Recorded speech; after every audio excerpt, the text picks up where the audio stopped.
welcome to the Stat Autopsy. I think that's the name I'm getting comfortable with now, so I think it's gonna stay like that. What to expect on this channel? A fashion designer. I did 3 years of fashion design college, then I did 3 years of university, and then I started my own brand.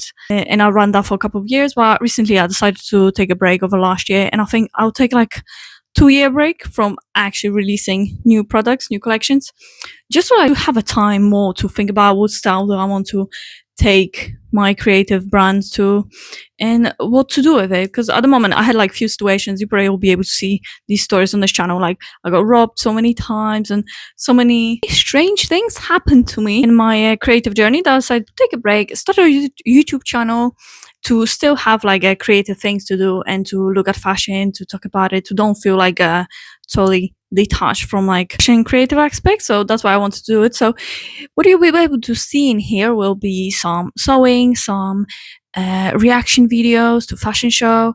I started recording reaction to Project Runway, so I really want to just, even for myself, continue watching Project Runway, so definitely it will be that in here. And I thought I'll just show you in this video, like have a little bit about something what I did in my brand. Like my website is still up, so if you want to have a look, it'll be in the bio, you can have a look what was there and what I did.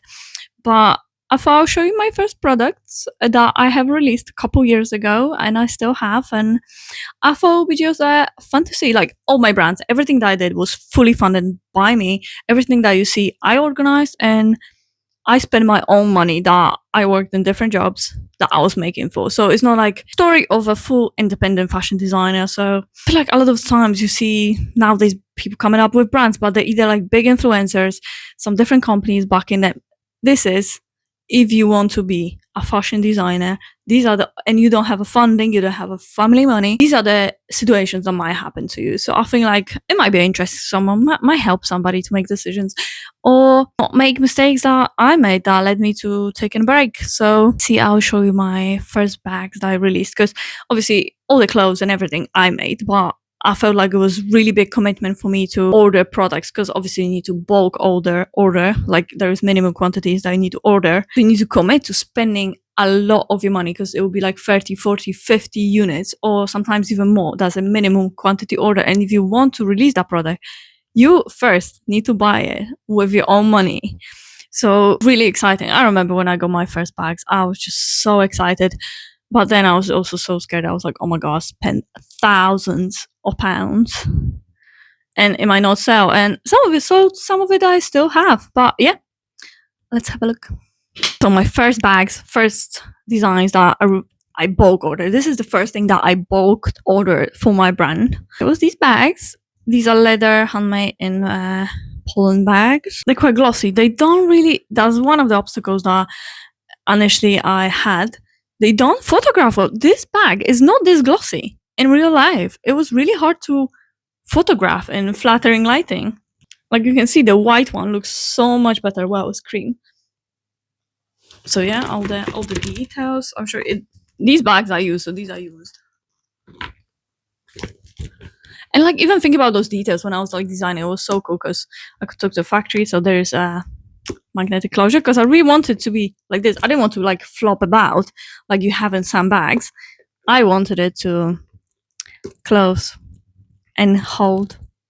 Really proud of that magnet. You know, like when you do things yourself, little things like this makes you so happy. And I hope that people that got these bags appreciated the fact that it's magnet and it holds. So these were 2 bags I initially released, and because I was a small brand, I had no marketing, no nothing. I didn't know anything about marketing. So honestly, I thought I was just going to make the collection, get the products, take beautiful photos, post them. And now thinking about it, I was like, I was literally hoping for the best. Like, what was I thinking? How are people gonna find me? I don't know. So I released first collection with these.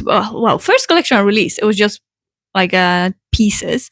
This was with second collection I released was a product, because I figured out that the clothing that I make is quite unique and it's hard to sell because everything would have to be made to order. I couldn't commit to making specific sizes. I found it quite difficult, and always like, what size do I make? That would be so much money that I had to put commitment to minimum quantity per each size. What, multiple colors? That's crazy. And also I store everything in my own house, so I thought that's risky. I couldn't commit to that, so I decided to release like leather handbags. And I obsessed with handbags. I used to have so many handbags. Since I started making my own, I sold all the ones that are not mine, because I only wear my own bags now mostly. So I thought bags would be good. I released these 2 colors, but then more thinking about it, they're quite specific. They're patent leather. Not everyone like patent leather, and they're quite large. So I was thinking later on I wanted to release smaller bags. So the second batch of bags that I released with my third collection were these bags, and I love these bags. I think they're great.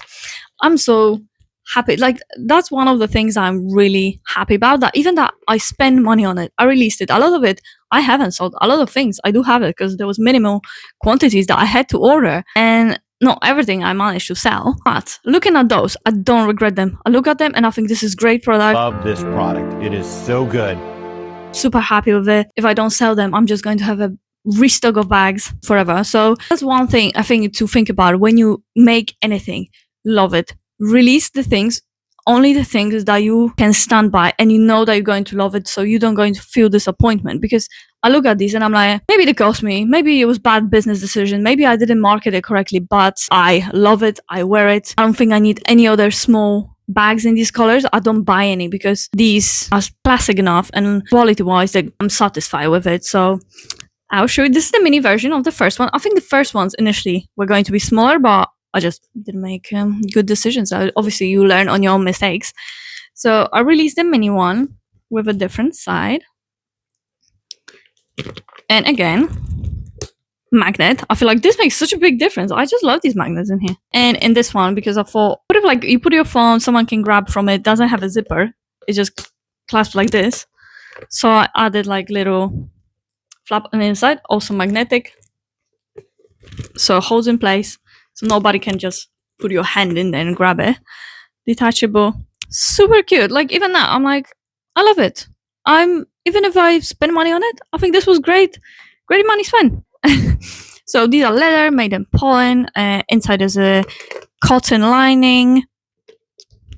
That's another one of them. And to get these to release, because that was just a mini of the first one, to release something that is different, I wanted more like a classic bag.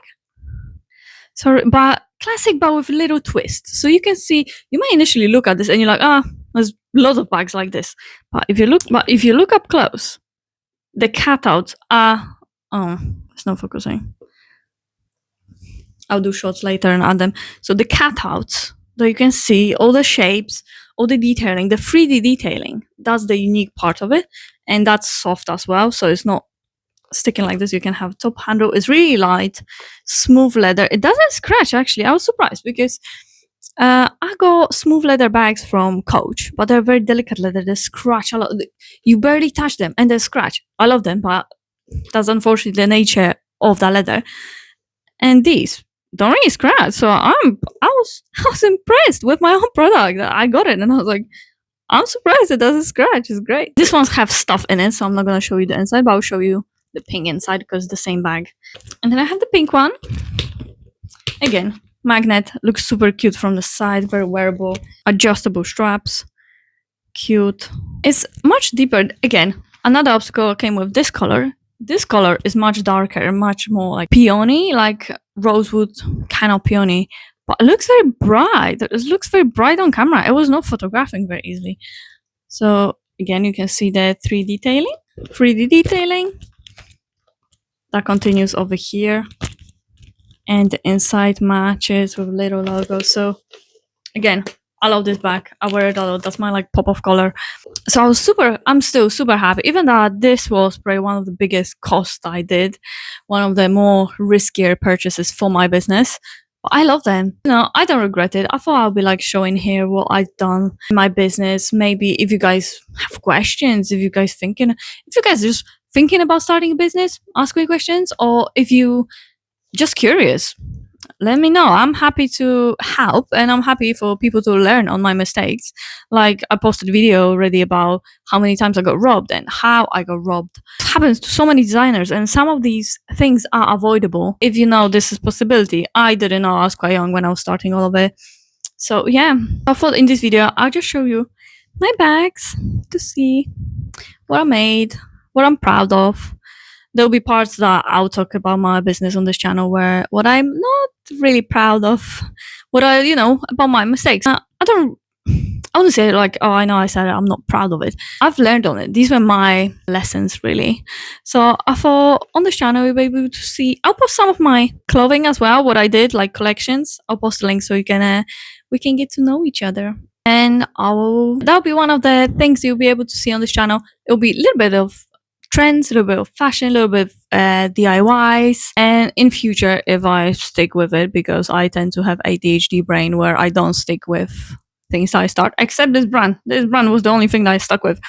So, in my clothing and working on pieces for my own brand, hopefully we can share the process in here. Oh, another one of the things that I also made, I'm now realizing, is the silk scarves. Another pieces that I thought, okay, like pieces that I can commit to making that I would love. It would be like silk twillies because they're like very versatile. You can use them for bags, you can use them as accessory for the hair, all sorts. So I hand drew those designs. You can see it on my website more. And again, got it made, had to purchase the minimum quantities. And these are the commitments that sometimes you need to make. These are the risks that you do as a creative. I think that's what I would want to like highlight mostly. Some things you will spend money on and you might not sell them. And you need to accept it. You need to know that at the beginning, there might be things that you spend money on and they were not the best marketing decisions. I know as a big brands, every brand does it, because then I work for a couple brands as like different job positions. And a lot of brands do it, but they just accept it as a loss. It's kind of accounted into the brand finances that some products you will sell out and some products you might have left over, you're not going to sell it. But as a small independent brand, it's really hard to accept those things because you put your own money into it. Like for me, I put my own money into it that I worked for, and I'm not getting it back. I'm not going to get all of it back because obviously I didn't sell all of these pieces. So initially, I feel like it's hard to accept it. It's hard to then make another step because then you start thinking, oh, what if the next step is also going to be a mistake and I already have these things? Like you can really quickly get into like a stressful cycle. So yeah, it's a bit rambling video. I don't know what this video about. I just thought I would show you some of the pieces I made so you can get to know me. Why am I judging people online? So yeah, I'll just leave it here and we can continue on different subjects. Maybe continuing showing you different pieces that I made. I got robbed quite a lot, which I don't have a lot of pieces, but I have like images and things like this. So yeah.